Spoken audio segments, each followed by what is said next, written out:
सात संगत जी, प्यार से कहना धन निरंकार जी। आज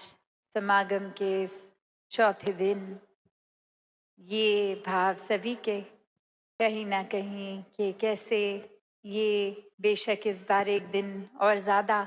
पर फिर भी ये पता ही नहीं लगा कहाँ इतने दिन ये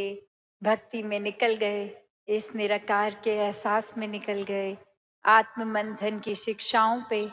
एक जीवन को मजबूती प्रदान करते हुए अनेकों शिक्षाएं जो इन दिनों में ली, ये सिर्फ इन दिनों के लिए कुछ घंटों के लिए तक सीमित ना हो, ये तो हमेशा के लिए जीवन में बसे। कैसे खुद खुद को संवार लें, हम अपना कल्याण कर लें, निराकार से जुड़े रहें, इस परमात्मा को हर समय के लिए मन में इस तरह बसाएं कि ये जीवन, जहाँ ये दुनिया इतनी खूबसूरत चीज़ें हैं संसार में, ये दातार ने रचना ऐसी की कि हर चीज़ का मज़ा जहाँ इंसान ने लेना है, वहाँ अपनी चेतनता सद्बुद्धि का भी यूज़ करना है कि चीज़ें इस्तेमाल जो सदुपयोग में ही रहे, दुरुपयोग ना हो। एक चीज़ों का उस तरह से आनंद लें, जानते हुए कि इस दातार ने दी हैं, तो एक वो जीवन में कितना यूज़ करना है, चीज़ों को यूज़ करना है, अब्यूज़ नहीं करना। कैसे मन की उथल-पुथल की ये शांति का एहसास, ये आत्म-मंथन तभी सही दिशा में रहता है, जब निराकार को शामिल किया जाए। वरना तो ये ठंडक, ये कामनेस, ये पीस आती नहीं। हम कुछ ना कुछ वजह ढूंढ ही लेते हैं दिन में, जो एक थॉट बेचैनी का आ जाता है और फिर बाकी का दिन भी फिर उसी थॉट को पकड़ के उदासी, परेशानी, आंसू। तो कैसे एक जीवन में लेट गो वाली भाव भी आत्म मंथन से ही आएंगे कि जब तक हम किसी चीज को पकड़ रहे हैं वो भार हमें ढोना है, पर जैसे ही वो चीज छोड़ दी जिस पल में, वहाँ एक स्ट्रेस फ्री हो गए, वो एक तनाव का कारण नहीं रहा, वो भार वहीं का वहीं रिलैक्स हो गए। तो ऐसे ही एक भक्तों का जीवन रहा है कि हर पल में आनंद उठाया जाए। जो एक कठिन घड़ियां हैं, उनको, कठिनाई को उन पलों तक ही अगर रखें, अगली घड़ी तक उसका बोझा ना ढोएं, तो कैसे वाकई ही ये मन भी स्थिर हो जाता है, एक सुकून की अवस्था मिलती है।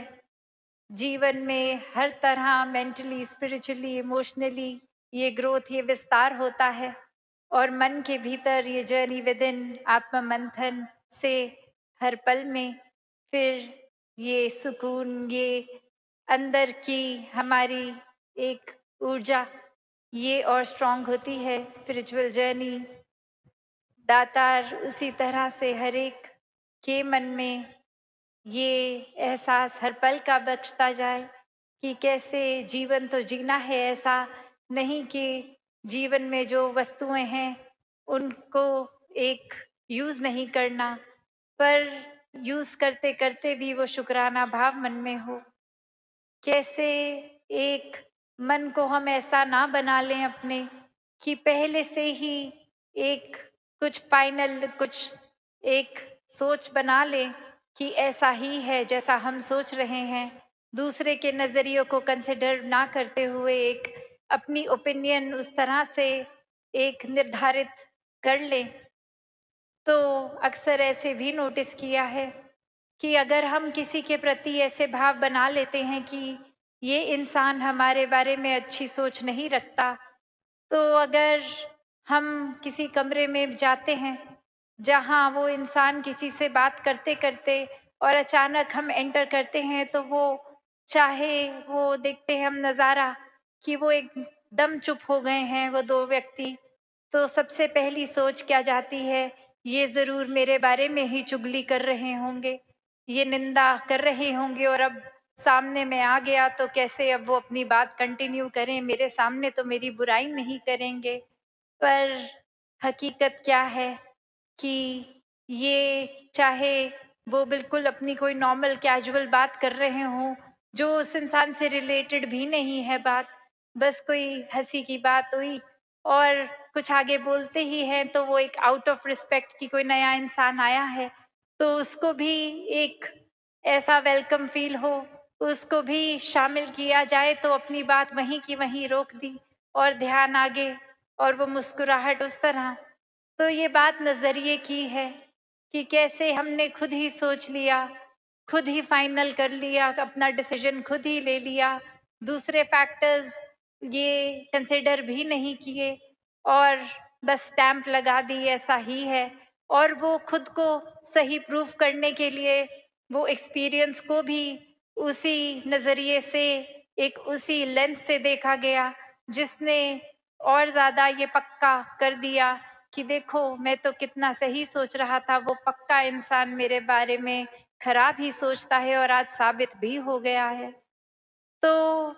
ऐसा ही ये आज समागम के कितने दिनों से महापुरुष आईना इस शीशे का उदाहरण देते जा रहे हैं। तो बात वही कि हमारे अंदर जो है हम बाहर भी वही ढूँढते हैं, हम संसार में भी वही ढूँढते हैं। कैसे अगर एक अंदर हमारे इरिटेशन है, एक तनाव या एक परेशानी, ये चिड़चिड़ापन है, तो फिर कोई भी चीज़ ठीक नहीं लगती। एक इंसान अगर किसी बगीचे में भी जाए, तो एक फूल को देखेगा, तो भी बोलेगा, "अरे! ये क्या ही है, इतने काँटे, इतने काँटे।" और वहीं एक इंसान अगर खुशमिजाज, एक दिल को दुरुस्त, एक सही तरह से सोच रख रहा है, सद्बुद्धि से हर नज़रिए से देख रहा है, तो वो उसी फूल को देखे करेगा, अरे वाह! इतनी खुशबू, इतने रंग, इतनी कोमलता और हाँ, काँटे भी हैं, वो भी कितने ज़रूरी थे। ये तो फूल की प्रोटेक्शन के लिए ही हैं, वरना तो कोई जानवर आए और फूल खा ले, ये डिफेंस ही है फूल का कि वो जानवरों को दूर रखते हैं। तो ये दातार ने कितना अच्छा बैलेंस बनाया है कि फूल भी हैं, काँटे भी हैं। एक उपज ही फूल और काँटों दोनों की ज़रूरी एक साथ थी, तभी ये रूट ने, ये मिट्टी, पानी सब ने वो बीज में ऐसी उपज करी। तो कैसे फिर एक ओवरऑल एक लार्जर पर्सपेक्टिव, अपने मन को विशाल, ये दृष्टि को विशाल, एक होल पिक्चर जिसको बोलते हैं कि वो नज़रिया, एक इतना ज़्यादा ब्रॉड माइंडेडनेस का, ऐसे ये एक तंगदिली करके खुद को संकीर्णताओं में नहीं भागते, एक बाँधते भक्त कैसे अपने जीवन में फिर हर कोई यही नज़रिया रखता है कि बेशक अगर हमारे कोई अंदर ख़्याल आया है, तो वो उसको डिसमिस नहीं करना, वो ख़्याल आया है तो उसके बारे में ज़रूर सोचना है। एक सोच कर ये कंक्लूजन कि क्या अब इस ख़्याल को मैंने और एक्सपेंशन देनी है या ये बहुत ही उस तरह का ख़्याल है जो अननेसेसरी है। ये अगर इसमें मैं सोचने के लिए और टाइम एंड एनर्जी लगाऊँ, तो ये फिर एक प्रोडक्टिव नहीं रहेगा, ये मेरा भी मन बुझा देगा। एक उसकी बजाय नेगेटिविटी के एक पॉज़िटिव चीज़ को फिर मैं सोचूँ। तो ये चुनाव, ये चेतनता का इस दातार के आश्रय अगर हो, तो वाक़ई ही ये आत्ममंथन में सही दिशा ही ली जाएगी। कैसे फिर हर कोई एक सिर्फ़ अपने ही ख़्याल तक नहीं, एक आस-पास भी अगर कोई उस तरह का ख़्याल रखे, जो मन को थोड़ा लो फ़ील करवाए, तो भक्त तो हर समय उसी टाइम करेक्शन करवा के ये एक ऐसा बोलेंगे कुछ कि ये दातार से जुड़ता हुआ एक इशारा करते हुए, वो फिर ख़्याल भी बिल्कुल ठीक दिशा ही चले जाएँगे। एक मन वापस फिर सही रास्ते लग जाएगा, ये अपलिफ्टमेंट हो जाएगी मूड की भी। तो ऐसे ही भावों से संत हमेशा से युक्त हुए हैं कि अपना भी कल्याण हो और सामने वाले का भी। कैसे फिर ये एक नज़रिया कि सामने वाले के बारे में अगर मैंने सोच ही लिया है, कि वो बुरा सोचता है मेरे बारे में। तो वहाँ एक ऐसा भी उदाहरण आता है जो अक्सर हमने सुना है कि एक स्कूल में एक्सपेरिमेंट किया गया जहाँ हर बच्चे को कहा कि आप जिस बच्चे को अगर एक कोई चूज कर लो और उसके बारे में एक अच्छी चीज कोई लिखो। और जब रिजल्ट्स आते हैं तो कुछ बच्चे जो सोचते थे अभी तक कि सामने वाला बच्चा मुझे पसंद नहीं करता, वो हैरानगी की बात कि उसी इन बच्चे ने इतनी अच्छी बात लिख दी कि मेरी ये क्वालिटी से उसने ये सीखा। और वहीं अपना ये फिर मन की धारणा चकनाचूर कि अरे ये ऑल दिस वाइल ये तो मैं ही उसके लिए ग्रज होल्ड कर रहा था, वो इंसान तो कुछ भी नहीं सोचता मेरे बारे में ऐसे। और ऐसे ही हम अपनी फिर मन पे मट्टी चढ़ा लेते हैं किसी के प्रति। तो ये आत्ममंथन करके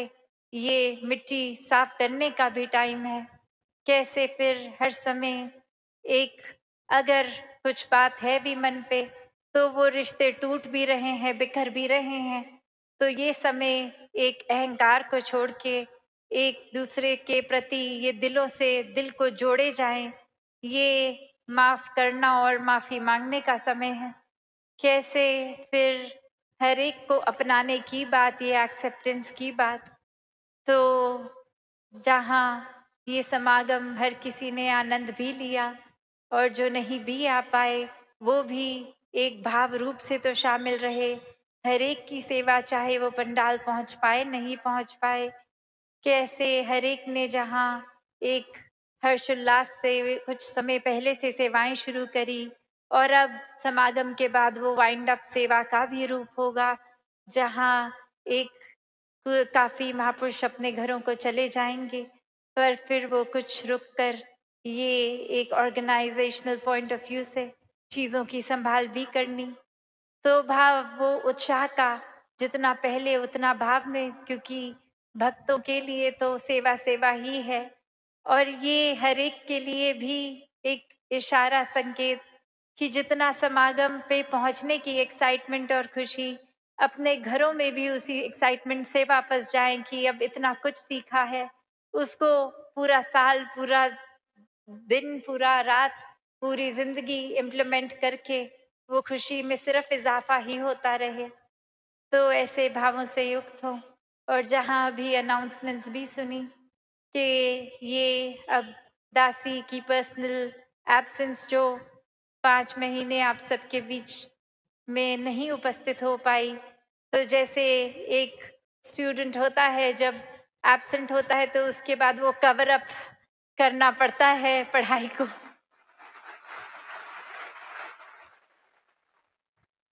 तो अब वही भाव कि आप सबने और दातार ने कैसे वो एक शरीर की रिकवरी भी कर दी,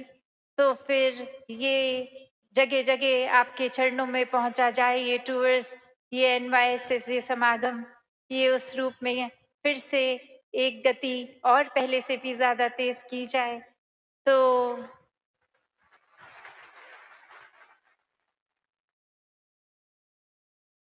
हर एक को जहाँ ये समागम भी मुबारक, कल भी उस तरह सुबह ही जो नहीं भी पंडाल आ सके तो वो सुबह के समय दासी सबके टेंटों तक पहुंचने का प्रयास।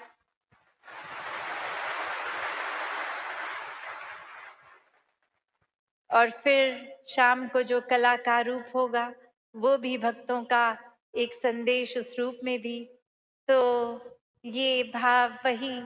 कि समागम हर एक का है, हर एक ने इसमें हर तरह से एक पॉजिटिव कंट्रीब्यूशन करी, ये सिखलाई सीखी। और वो सिर्फ अपने तक ही नहीं, एक अपने से शुरुआत तो जरूर करनी है पर अपने तक ही नहीं, ये सच्चाई का, ये निराकार को हर रूह एक पहचान के एक अपना कल्याण कर ले अपने जीवन में। फिर अच्छाई ये संदेश को स्वयं जीना है और चलते फिरते फिर ये प्रचार बनकर हर एक तक, पूरी मानवता तक पहुंचना है, सेवा करनी है और ये खुद जीकर ये संदेश स्वयं बनना है जो अपने लिए भी एक सुखदाई हो और औरों के